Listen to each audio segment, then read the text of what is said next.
I'm Wouter Den Haan. I'm a professor at LSE and director of the Center for Macroeconomics, who is hosting this event. So this is the first in a lecture series on important macroeconomic topics. So next month, Ethan Ilzetsky is going to talk about fiscal policy during the crisis. And then mid-March, I'm going to give a talk on whether everything you hear about macro is true or not. And then Kevin Sheedy in April is going to give a talk about unusual, unconventional monetary policies. But this evening, it's my pleasure to introduce my colleague, Keiyu Jin. So Keiyu Jin got her PhD from Harvard, and only 4 years ago, in 2009, 5 years ago. But she already has a very impressive CV. She has published in the American Economic Review, which is our top journal, and she's published on very tough topics like why do capital flows not necessarily go to the countries that are most in need of capital. She's written in the Financial Times on whether the Europeans could learn something from Asian countries.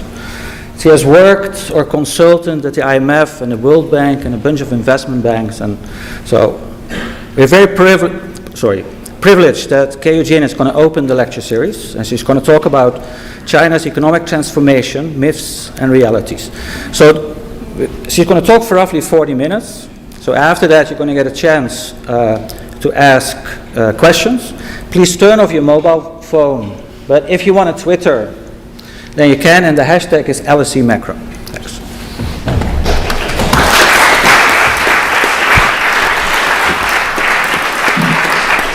Thank you. Perhaps one of the least understood economies in the world today is China. For the last 30 years, it's grown higher than on average 10% per year. It's lifted hundreds of millions of people out of poverty, and it has become the world's second largest economy. So the share of population living under about $1 a day in 1982 was 85% of the whole population. By 2007, it's plummeted to already 13%. And while it has been considered an economic miracle, it's often seen as a slumbering giant about to wake up.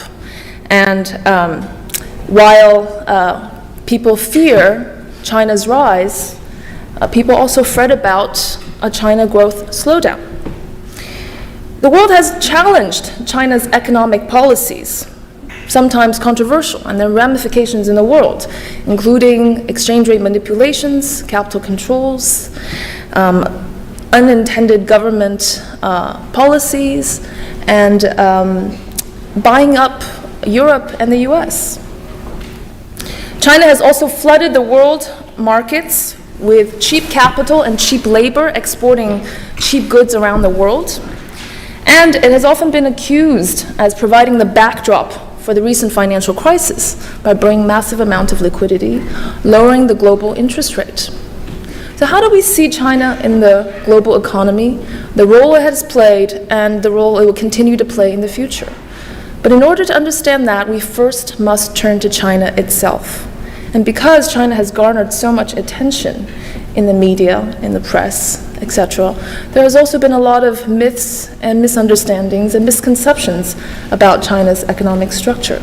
So in this lecture, the focus is going to try to be debunking some of these prevailing notions. So I want everyone in the audience to think about China not as a typical developing country. Now, of course, it's adopted conventional development strategies: urbanization, industrialization, globalization. These have been instrumental to jumpstart China's economic growth. It involved a massive transition out of agrarian societies. China also became the world's factory. Before, it produced only for a small, poor country, and now it can produce for the world, utilizing its resources. Globalization aided the process. However, unlike other typical developing countries, there's something different about China.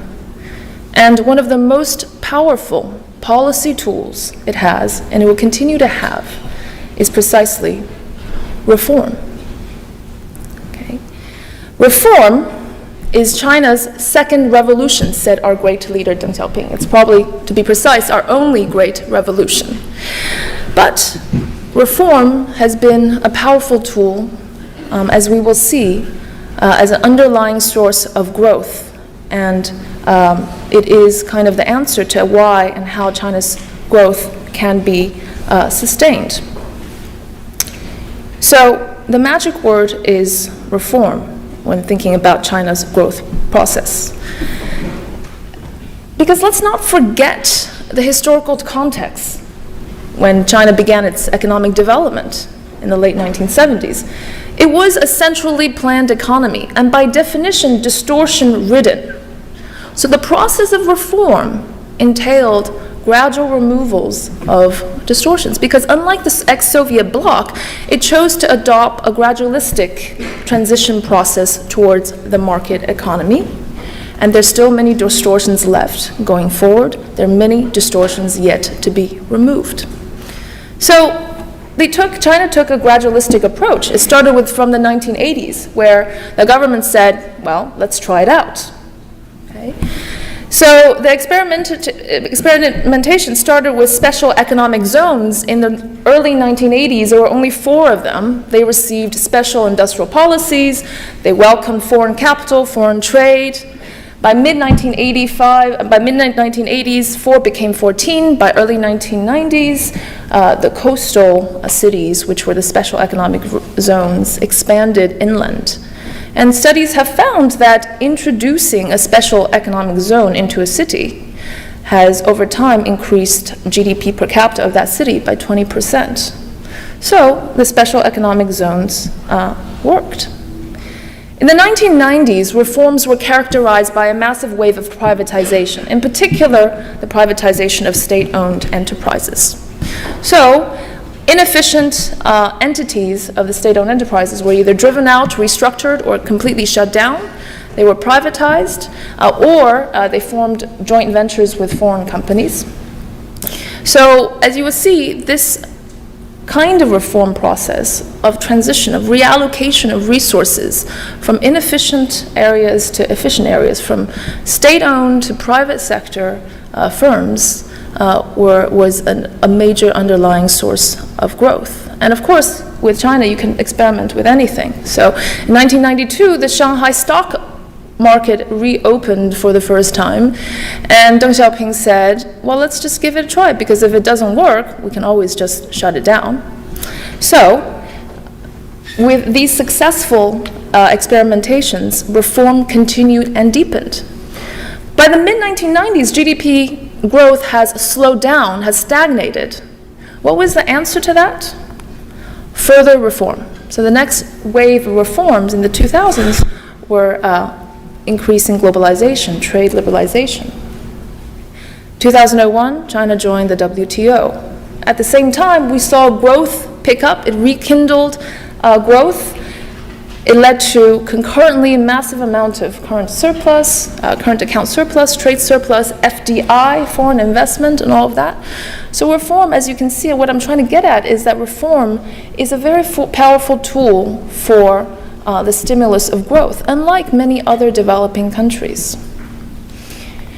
The recent third plenum reform package that was announced in November highlights the need for continued reform. We're not done yet. There's still a lot more to do. And President Xi Jinping has basically put his legitimacy on the front line as to whether he can successfully implement these reforms. Reforms have been long delayed, and they are at the forefront of the policies. And it is very important, if you read this carefully, there is a political undertone to his announcement of the reform package. It is the party, not the government, that is going to push the reforms. There's a political government divide because the next wave of reforms is going to continue to challenge state-owned enterprises, opening them to competition, absorption by private sectors. So President Xi, in the new reform process, will meet a lot of difficulty. But if he were like Deng Xiaoping, which was able to steer away all of these dissension and hindrance to the reform process, this will be successful. But the emphasis is still reform. Think about China its growth process is by nature wedded to the process of reform. This leads to the first myth I want to talk about, which is China's growth model investment-driven, unbalanced, and therefore unsustainable? Now, to clarify this concept, we can just think about output, which conceptually is determined by three factors: productivity, capital, labor, the factors of production. So the popular notion is that China's growth is largely led by investment. Indeed, investment rates were very high in the 1990s, on average about 30%, and now it's over 40%. Proponents of a China growth slowdown, or proponents of kind of an unwinding of the imbalance in the Chinese economy, has in mind that diminishing returns, the curse of diminishing returns is going to set in. In other words, with additional uses of capital become less efficient, less productive, so diminishing returns to capital will start to set in. And this is why so-called China will slow down if it's really investment-driven. But at the same time, there's a lot of evidence that there are still high returns to capital, well above 20%, and it has been increasing since the 1990s. So how are we able to reconcile this fact with the popular conception that China's growth models is investment-driven? Growing like China. Growing like China is different. Investment growth is by no means the primary nor the most important source of growth in the last couple of decades. Growth came a great deal from the reallocation of resources, of even existing resources, without even appealing to creation of new resources, existing resources, in particular labor. So the reallocation of existing resources from low productivity areas to high productivity areas, from low productivity firms to high productivity firms, contributed substantially to the productivity growth. Now, there are two types of reallocation that have been most significant, the first of which is a rural-urban kind of reallocation. In particular, the reallocation of resources away from the agrarian economy. So the share of labor in agriculture at the end of the Maoist era was about 70% of the whole population. And by 2007, it dropped to 30%. But why would a rural-urban reallocation contribute to productivity growth? Well, the reason is that because of institutional restrictions in the late 1970s, until the late 1970s, people were very much tied to their land and severely restricted in terms of the economic activities they are able to pursue. So there was an oversupply of labor in the agricultural sector, and that lowered the return to labor in that sector. So transition of labor away from the oversupply labor, low return agriculture sector to the non-agricultural sector contributed to growth. But even more important is another type of reallocation, which is the reallocation away from state-owned enterprises to the private sectors. So in the non-agricultural sectors, where the state-owned enterprises comprised a large share of resources, it dropped from 52% of employment to only 13% over this period. And if you look at manufacturing firms, this is a share of private sector employment. These two are just basically measures of the same thing. This is a share of private sector employment in manufacturing. Even in 1998, it was about 10%, quickly climbed over to 60% by 2010. Okay, this is part of this wave of privatization that we observed. So there has been a lot of reallocation away from state to private. And this has contributed to growth because, well, state sectors are highly inefficient. If you look at the average productivity growth between 1978 and 2007, the state sector grew at 1.52% in contrast to the private firms at 4.56%. So the reallocation of labor in particular from state to private sectors contributed to aggregate productivity growth. Also, rapid productivity growth in the private sectors helped absorb a lot of the labor that was transferred out of the agricultural society and created 420 million jobs.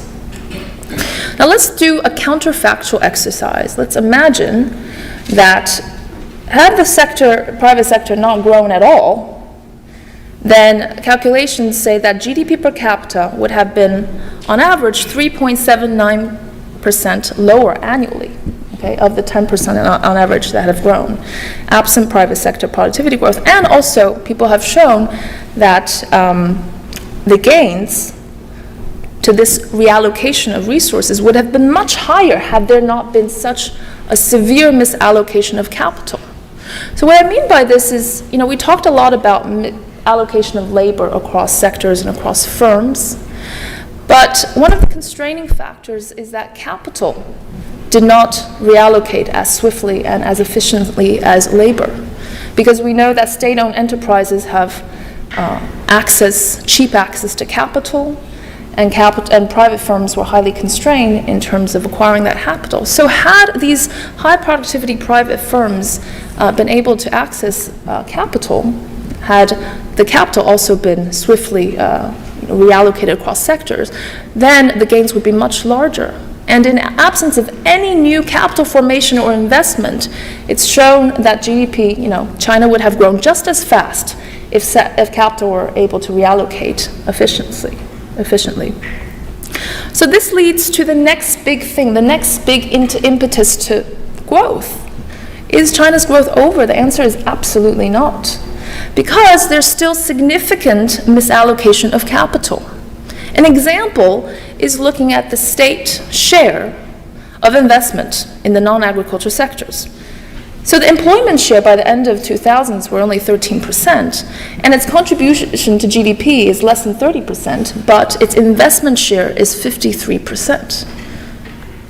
It has a much better access to capital. This is evidenced by the fact that the returns to capital, the blue line here is the returns to capital for the for the non-state firms, is much higher than the returns to capital for the state firms.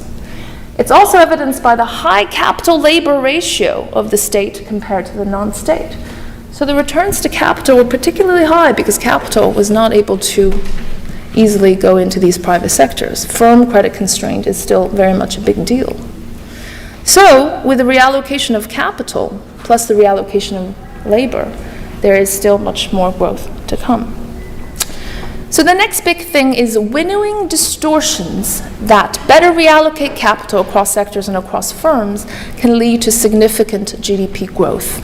And in particular, studies have shown that catching up with US financial efficiency in terms of reducing this dispersion of returns to capital can lead to a GDP increase of 60 to 100%. Eliminating differences in these returns can lead to productivity gains of 160 to 300%, which are massive numbers, by the way. Okay, so removing distortions and better allocating capital can potentially be the next big source of growth. So this is just to summarize that if you think that China is only driven by investment and formation of new capital, think again, because reallocating existing resources towards its more productive use has contributed a great deal to the growth. So this is components of GDP growth, and the red bars are those of within sector reallocation, okay, led productivity, and that has been very important. And finally, putting things into perspective, China is still very much a poor country in comparison. Okay, this is real GDP per capita, PPP adjusted. In the early 80s, it was about 5% of US GDP per capita. Now it's 20%. But in terms of a catch-up, there's still ways to grow. By no means is China a rich country yet. In terms of levels, it's still very poor. So the second puzzle, or the second myth, is China's high saving rate. So this is household saving rate for China. In the late 80s, it was about 5%, very similar to the US, all right, and not far from the advanced economies. But over a matter of 20 years, household saving rate quickly climbed to almost 30%, Okay, households are saving 30% of their disposable income. Contrast that to the profligate Americans and Europeans, which have seen a rapid or a sustained decline in the household saving rate. Why is the high saving rate and the rising saving rate a puzzle? That Chinese households like to save a lot is not necessarily a puzzle. The puzzle really is why China's households are saving more and more over time over a period of rapid growth. The Chinese have experienced rapid income growth. They know the Chinese economy is growing. In principle, they should be even borrowing against their future income, and therefore saving rate should fall. Right? So why are they saving more and more? There have been a lot of attempts to try to explain this puzzle, why Chinese save so much and save so more, but we have to think about the two tests that it has to meet, or the two criterion that has to meet. First of all, why it's saving at such a high rate, so the levels effect, and second of all, why it's growing over time. Also, there's a bit of confusion about, is corporate saving the main driver? Is it urban versus rural? These are important things. The biggest puzzle is really the household saving rate. Okay? The corporate savings have increased because of the greater profitability of corporations, but the corporate saving rate has not increased over time in China. It has actually fallen. And also, corporate savings has kind of increased across the board, not just a Chinese phenomenon. So it's less of a puzzle. So household saving rate has been increasing. And moreover, 75% of that increase in household saving, comes from urban areas, not rural areas. So any account of why Chinese are saving so much has to fit these criteria. There is a lot of interest, and therefore the popular wisdom have extended to many different kind of explanations, but they all meet some of these challenges. Some have appealed to culture. Chinese are potentially thrifty, but have they gotten thriftier over time? That is less likely. There is the notion that there's a lack of social safety net, so lack of social security system that bids people to save a lot. But if that were really the main explanation for household saving, then somehow social security have gotten worse over time to induce even greater saving.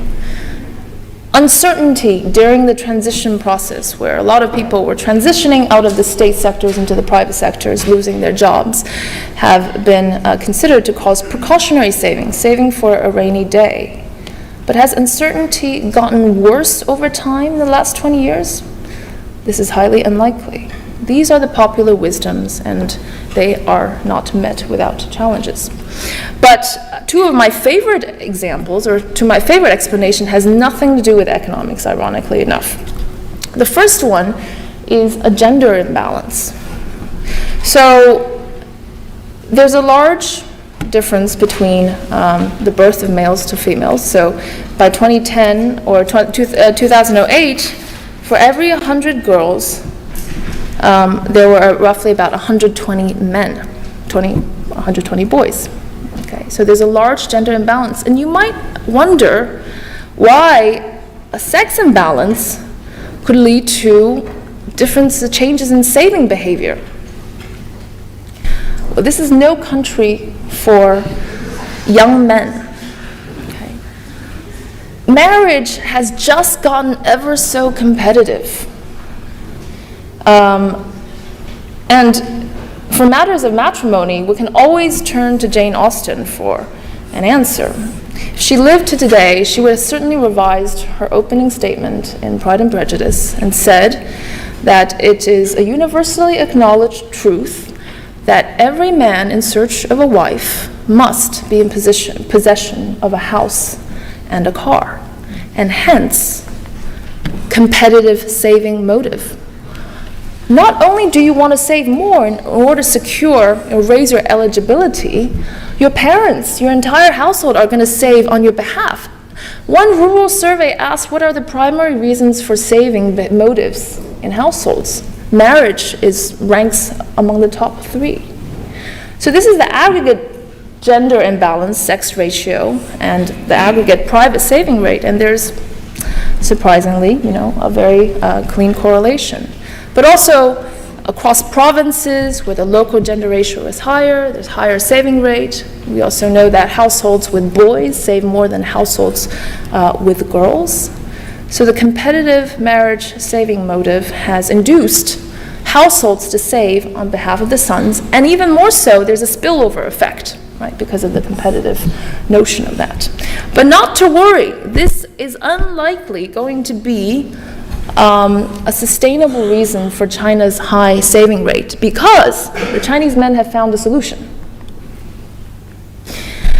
They have taken the concept of globalization quite literally, which entails importing whatever cannot be produced or cannot be produced cheaply, and this is applied to the procurement of wives. Now, this is an ad for a Vietnamese wife. There's a package. For $6,000, you can have the return tickets, meet the family, applications for passports. And this one, which costs slightly more, has 4 guarantees, of which one includes securing or bringing her home within 3 months, okay, purity, and last but not least, a 1-year warranty that she's not going to run away. Okay. So you might, so the mail order brides have become a new solution to the competitive or the expenses entailed in the marriage process.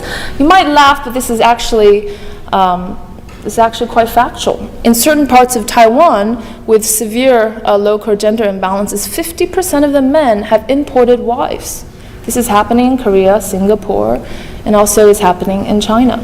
So, competitive saving motive for marriage is going to collapse.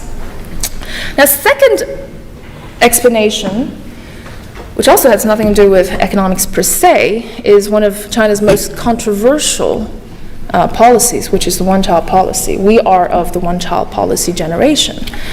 That fertility controls have led to a rapid decrease in urban fertility rate, okay, to almost about just slightly over 1 by 1982. Okay. This is urban households. 98% of urban households who had children had only one child. So how does the one-child policy change saving behavior or affect aggregate saving? One experiment is to look at twins born under the one-child policy and comparing them to households with only child. By the way, just to make it clear, you are allowed to keep your twin if you happen to have one under the one-child policy. So we can do the experiment of contrasting the household saving behavior between an only child and a twin after the implementation of the one-child policy. So on average, the only child families save about 8.5% more than the twin households. This is between 2002 and 2009. This is also true across income quintiles. There are large differences in the saving rate between one-child families and two-children families. Now, the first reason is not hard to fathom. Purely a reduction in expenditures can raise saving. But these expenditures are not to be ignored, because if you look at education expenditures, they can amount to 15% of total household expenditures per child. So while an only child may spend on average about 10% of household expenditure on education, a two-children household will spend about 17 or 18% of total household income on education. These expenditures are large. They include education, clothing, apparel, food, etc., etc. So the expenditure effect can contribute to a decline in the saving rate. But the second reason has to do more with the institutional forces of the Chinese family structure, which is that parents relied on children to support them for old age. If you look at the evidence on this, these are for people, who are 65 years and above. The main source of livelihood comes from family support, more than 56%. And on top of that, the expectations of family support is about 50%, for those between 45 to 65 years old. So the more children you have, the more support you're going to get, and it's more likely that you're going to be able to reside with one of them. Such is the family institutional structure in China. So imagine that you had on average about 3 to 4 children before the implementation of fertility policies, and now you're only allowed 1. Well, you can surely expect a reduction in the total amount of transfers that you're going to get. So you have to incur additional saving in anticipation of that. So saving for your old age when there's a reduction in the number of children is another possible effect caused by the one-child policy. Now, an interesting byproduct of the one-child policy, however, is that despite the fact that they are spoiled little princes and little princesses, they are going to be highly educated. Because underlying this notion is a quantity-quality trade-off. If we put it in the framework of thinking about these transfers, yes, surely you have fewer children, but you want to heavily invest in their education so they will have higher wages and be able to contribute more. Where's the evidence for the quantity and quality trade-off? Well, this is the education expenditure per child for an only child and for a twin. Okay? You can see that during the mandatory stages of education, there were no real differences in terms of education expenditure spent on each children. But when it became discretionary, at some point, the education expenditure received by an only child was twice as high as that of a twin. So, this means that potentially there could be a human capital dividend. It is found that twins are 40% less likely to pursue higher education, and they're also 40% less likely to pursue an academic institution, secondary academic institution, than only childs are. So there is an underlying quantity-quality trade-off. This leads to the projection of high labor productivity growth still going forward. Some project at least 9% until 2020, 6.7% until 2030. Labor productivity is still very important because there's a popular notion that China might age before it riches because of the demographic aging accelerated by the fertility policies. But labor force is expected to decline by maybe about 0.2%. But labor productivity growth, also with this, more educated, highly human capital driven only child generation, can potentially ease some of the reduction in labor force. What imbalance? People think about China and think about imbalances.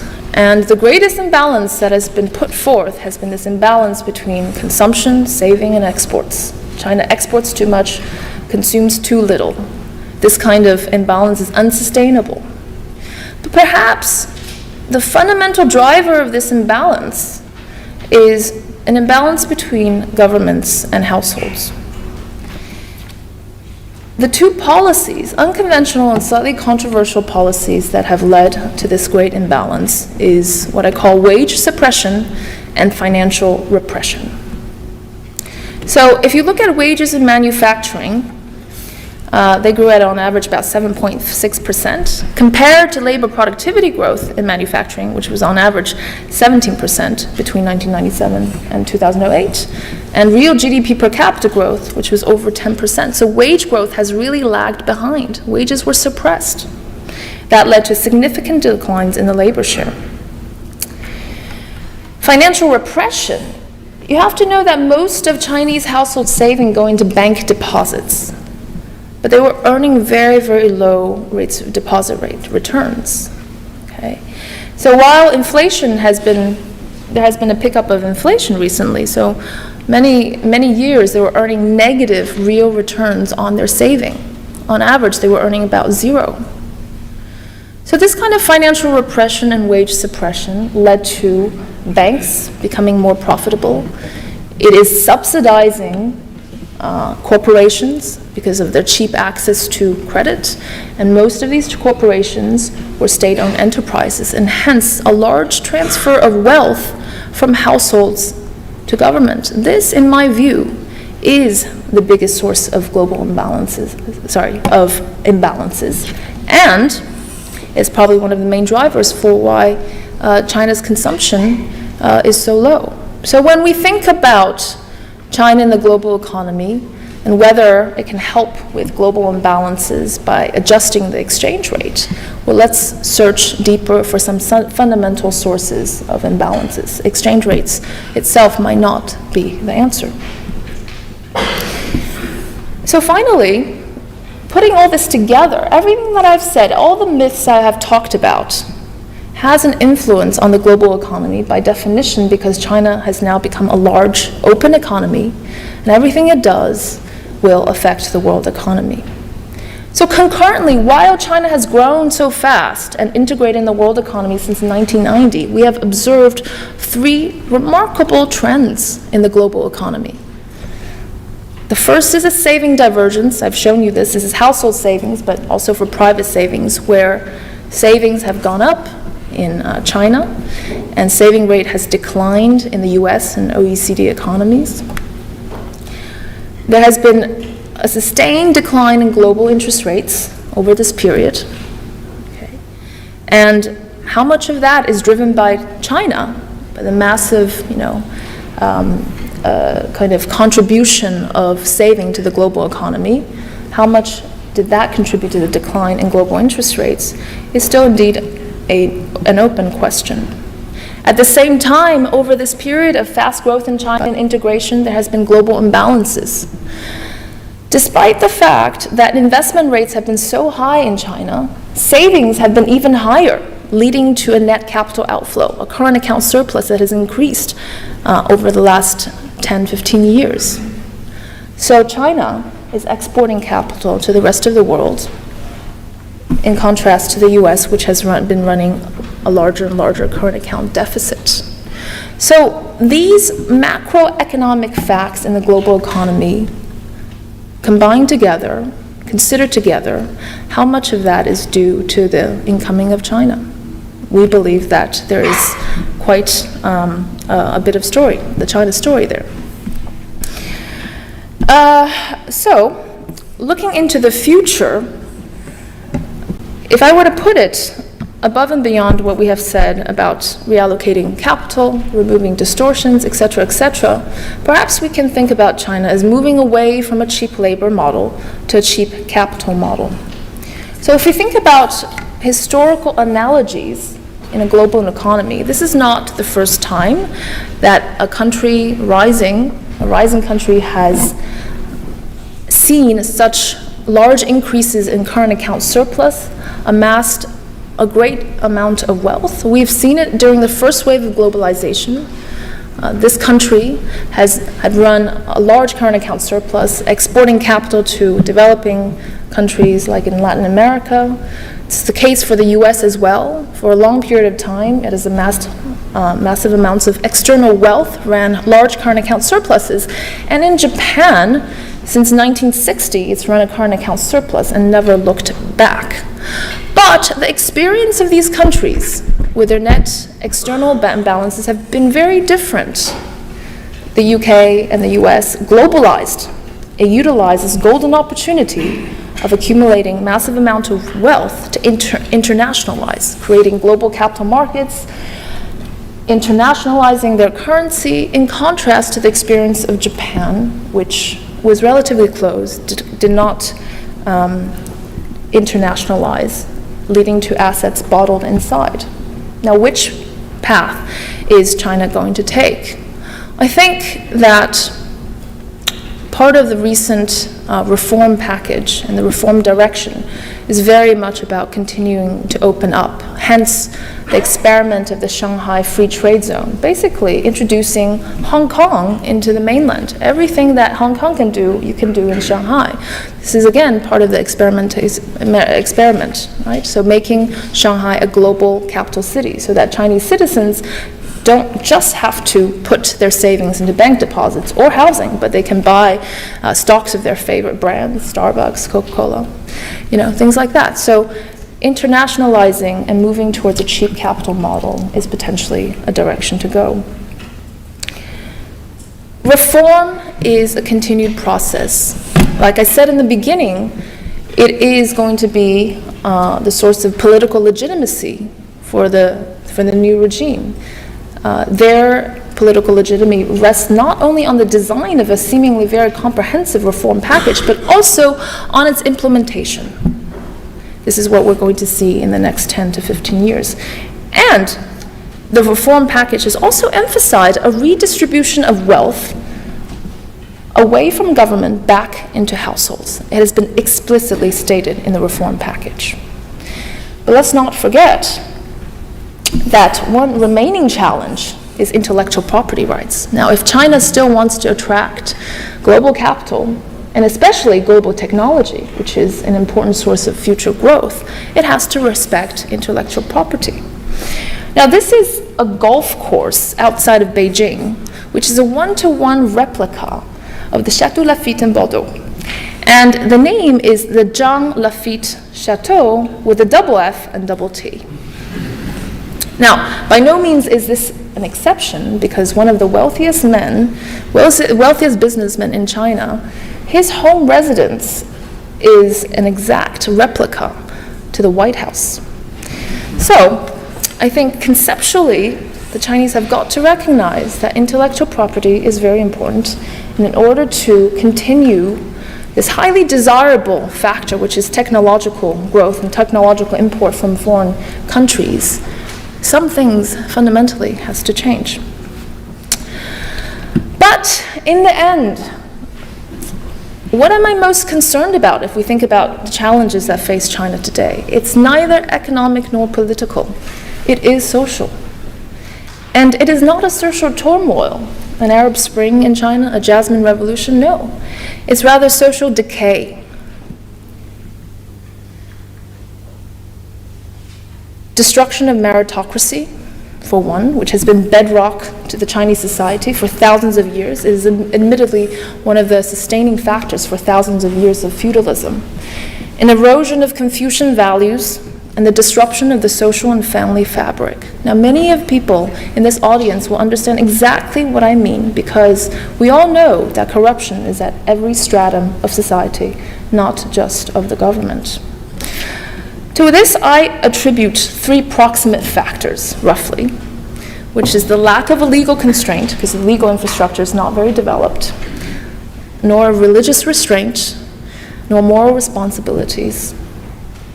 So, with a slight abuse of terminology in the use of William Butler Yeats, I will quote that I'm most afraid of a terrible beauty being born. Thank you very much.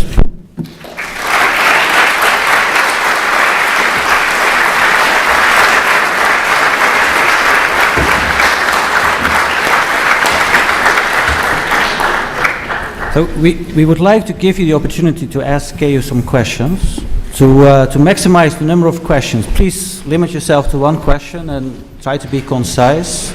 And finally, wait till you get the microphone from one of the stewards. Yes. Who wants to start? Over there.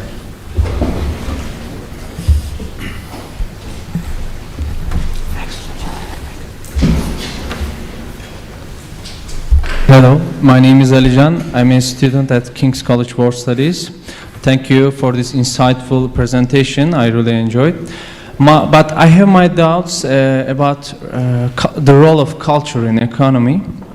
And because you relied on culture in explaining several phenomena, but don't you think that in the case of China, relying on culture can lead us to an oversimplification of what is a complex phenomenon? Because there are numerous ethnic groups in China, particularly the Uyghurs of Turkic origin, and they have distinct culture. So what do you think about this?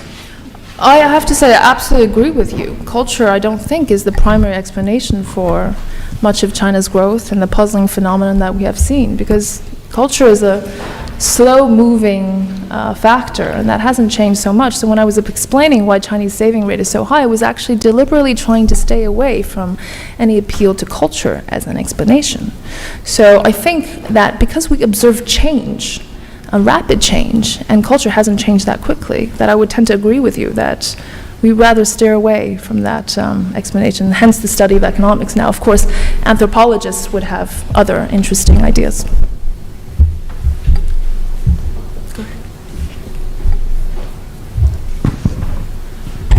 Hello, I'm Spencer, and I'm a master's student of economics here.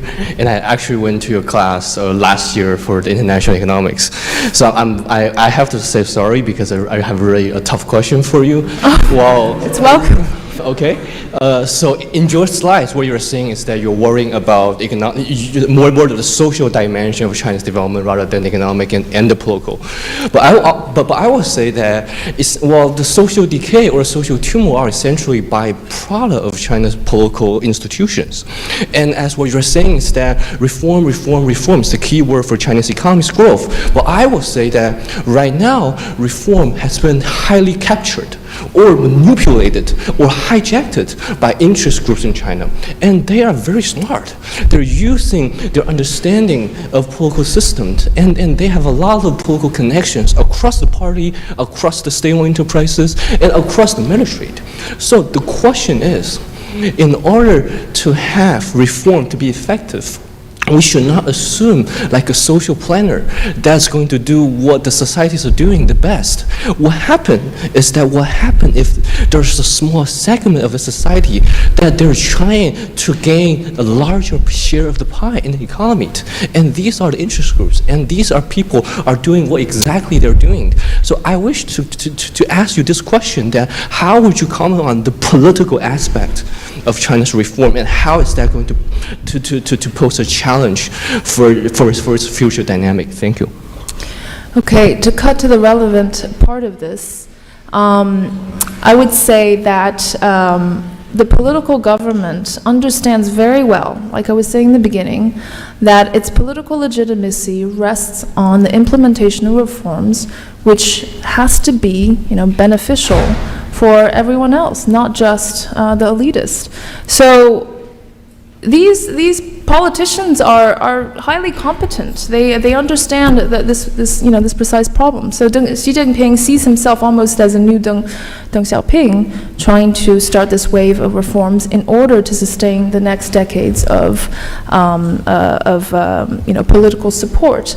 So now, of course, there's always corruption. But I think if you look at the specific explicit statements in the political reform, it is very much about giving more land property rights to the rural population so that they can, borrow against their collateral. It's a lot about financial market improvements. It's a lot about developing financial markets so that small, medium-sized firms can have better access to capital. I think these are very explicit, market-oriented reforms, and not necessarily, and quite fair. You're right about the fact that it's going to see a lot of resistance from different vested interests. That's part of the challenge, but that depends ultimately on whether Xi Jinping is able to steer away, like Deng Xiaoping, all this dissension and resistance.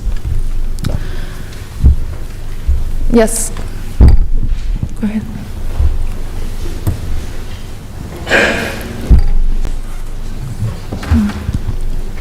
Hello, my name is Yan Wei, and I'm a student here. And my question is, people argue that China should transfer into consumption-led growth rather than an investment growth mode. And do you think is it a right time for this transition? Do you think, or maybe later for this transition to happen? Well, I believe that, as I was saying in the presentation, that this kind of financial repression and wage suppression, this imbalance between governments and households, is ultimately something that has to change in order for households to want to consume more. Household income as a share of GDP has fallen rapidly in China, and they're getting very low returns on their savings, potentially leading to higher savings rate because of a low interest income. If you can't diversify the assets in which Chinese people can save and only allow them to put into banks and property, then it's going to be a perennial problem. So I think the reform, if it is indeed successful in terms of building more opportunities for these households to, raise wages and also raise their investment income, then I can see that potentially happening. But it should be underway. If we believe the numbers from the one-child policy, the recent reform package is also about having more children, having 2 children. So likely that can reverse some of the high saving, lower the saving rate and go towards a declining trend, if anything. Please. Hi, thank you for speaking with us. My name is Hong. I'm a MSc student here at the LSE. I wanted to just observe that, many people observed that since 2008, credit growth in China has far outstripped GDP growth. The implication being that, especially among corporates and local governments, the amount of debt has grown far in excess of their ability to service it. How do you see the situation developing? Oh, I completely agree. The whole shadow banking, the accumulation of local government debt is a cause of concern, although I don't think it's a cause for panic. And the reason is that China still has massive amounts of liquidity in terms of the foreign reserves, in terms of, the government held liquidity, and there's no question that if anything happens, the government will step in to bail out the banks and to rescue the local government. So in that sense, they don't have the considerations that the West necessarily has. And so I am concerned but not overly worried. And one must also draw to the fact that China is a growing economy. So the level of debt to GDP ratio could potentially slightly be different from a country that has no growth or is stagnating. So I agree with you, but I'm not overly concerned.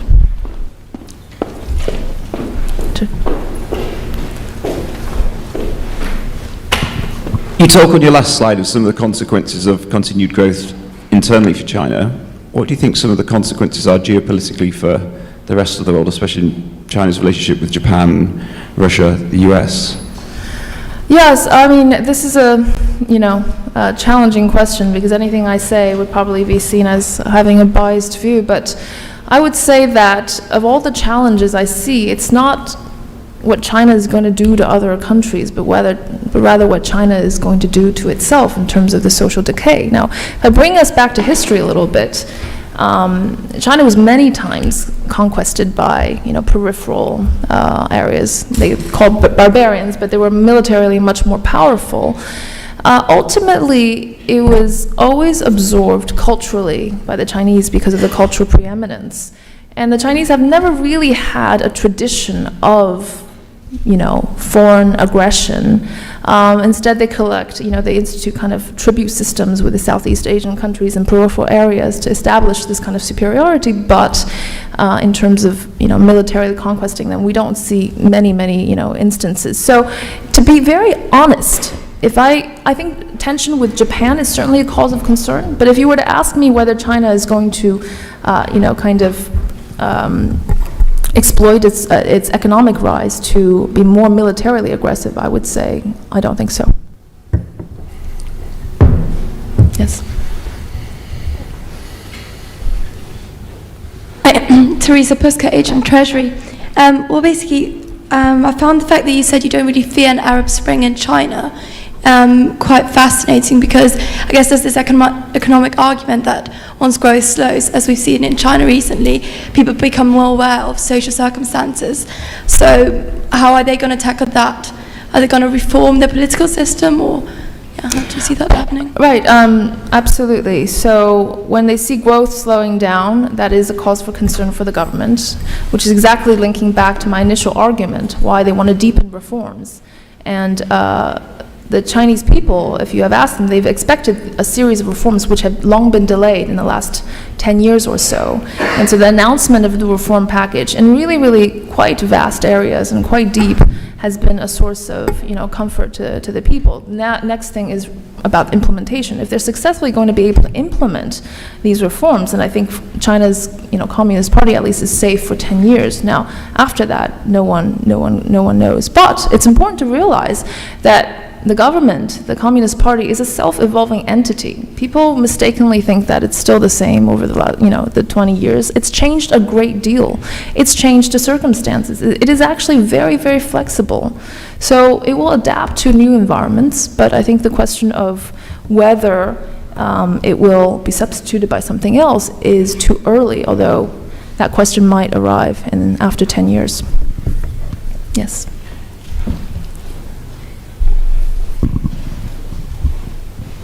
Thank you. I'm a student here. I'm doing a degree in law and accounting. Forgive me for my ignorance in anthropological studies. But I would like to ask you that I come from a country which is predominantly tribal and feudal. And when you talk of China, considering the vastness of the country, though you're looking at it as one nation, one country, but there's tremendous diversity.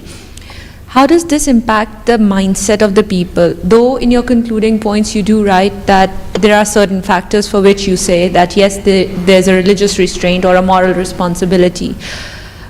What about the mindset of the people in China? Is it still tribal? Because if religion or moral values are not driving them, what is driving them? First, is it the tribal or feudal mindset?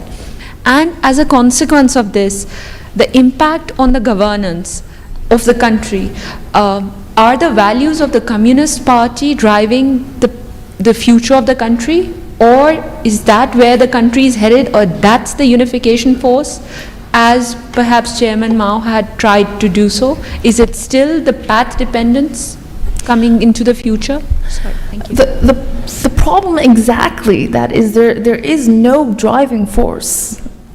There's no spiritual driving force. That is precisely the problem, the spiritual void. Now, for the longest period of time, communism substituted Confucian values, and it was, the kind of the spiritual salvation to many people. But now it's not the case, and there's no religion. However, the government has recently tried to encourage the return of Buddhism and let also underground Christianity and all these forces surface, because they understand that the spiritual void is much more dangerous. So if anything, it's the lack of that is most cause of concern. But I do see a potential return in religion, but that's going to take a long time. Yes.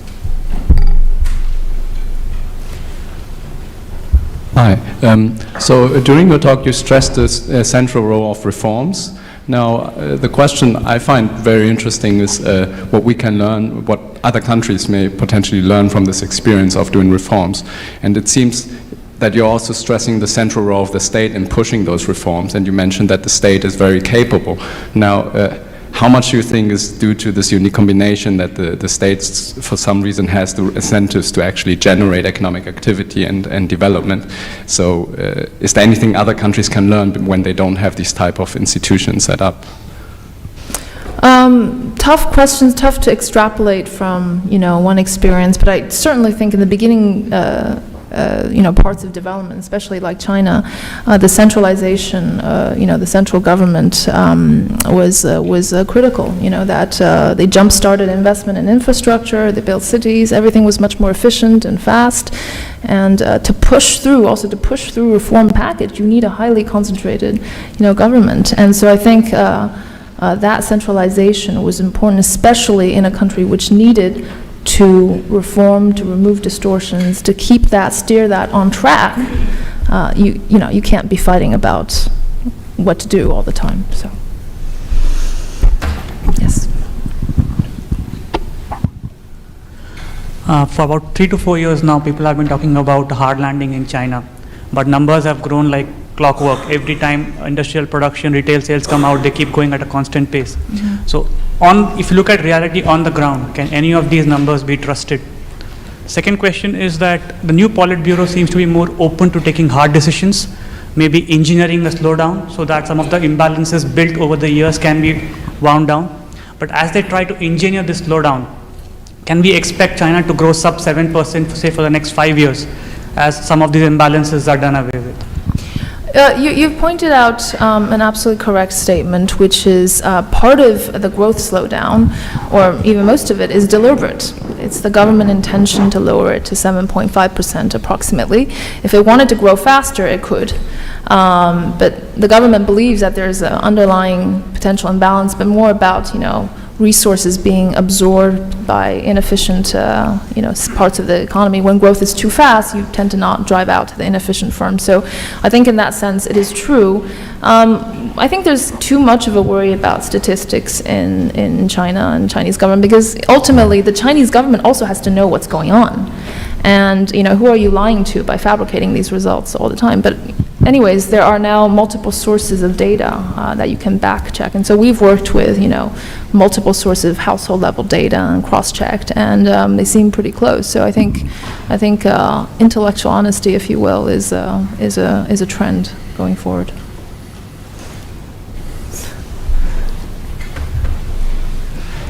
Francesco Caselli from the LSE.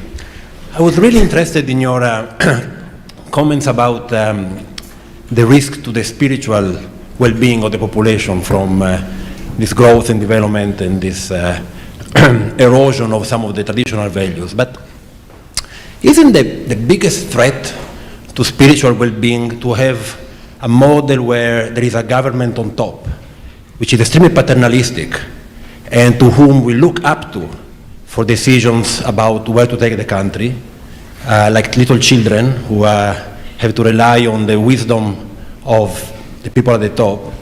Wouldn't be the surest solution to this spiritual void to allow people more say in who governs them, who decides which direction the country should go to? Tough question. Again, bringing back the historical significance, which has always played a role in China. We've seen this a bit in the past, because Confucian values were about what we call 100 flowers in bloom, meaning simultaneous, different diversity of opinions. But China has always had a centralized structure, even in its feudalist past, and this is what the people have reconciled with and have been used to.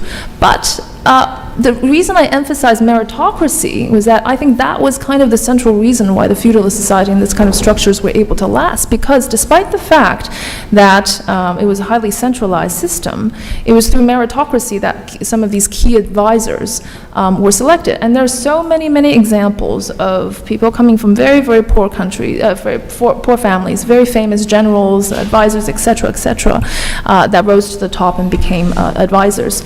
So I don't know, to be honest, whether Chinese would be able to say, let's throw away this structure, for thousands of years, and let's just have a completely different one, and see what happens. I don't know that answer to that question. But what I do know is that in the historical past, China has had prosperity, has had potentially more spiritual, values, even in highly centralized systems. And so far, hundreds of millions of people have been lifted out of poverty. And to be absolutely honest, a lot of these Chinese people attribute that to the government.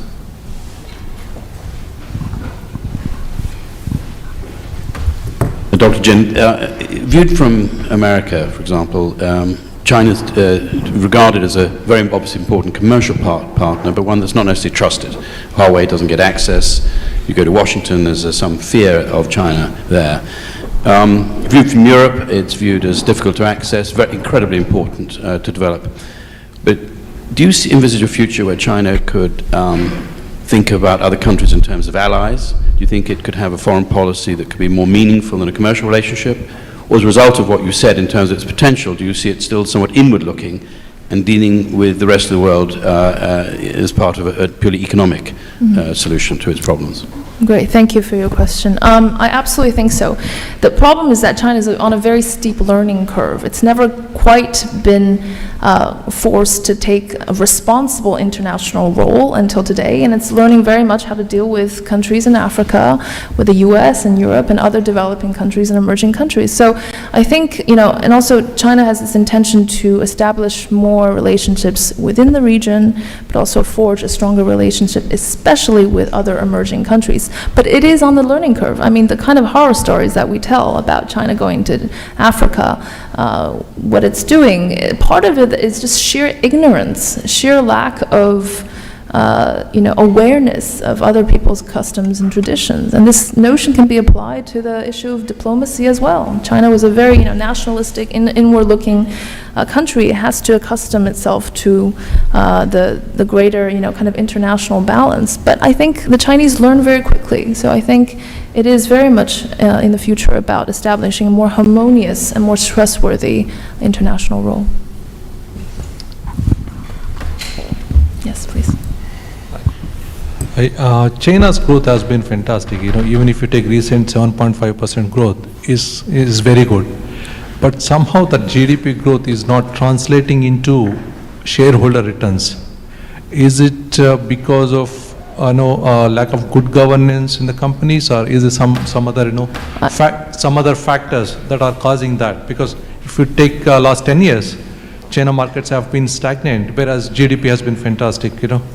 GDP growth has been fantastic. In contrast, sorry, I didn't get the first part, which is compared to the returns to... Yeah, the shareholder, why it is not translating into shareholder returns? No, that is a very good question, and is a question, to which I cannot exactly answer. It is absolutely true that equity markets have performed extremely poorly compared to the GDP growth. And all I can say is that, the equity markets are highly, there's a lot of government intervention, so... and also this is part of the lack of financial development in China. Every time you want to actually register on the stock market, it's not market determined. You have this registration process where it's hand approved by government officials. I mean, it is a very fascinating question. I'm not quite sure what's the ultimate reason why it hasn't translated into the listed stock performance.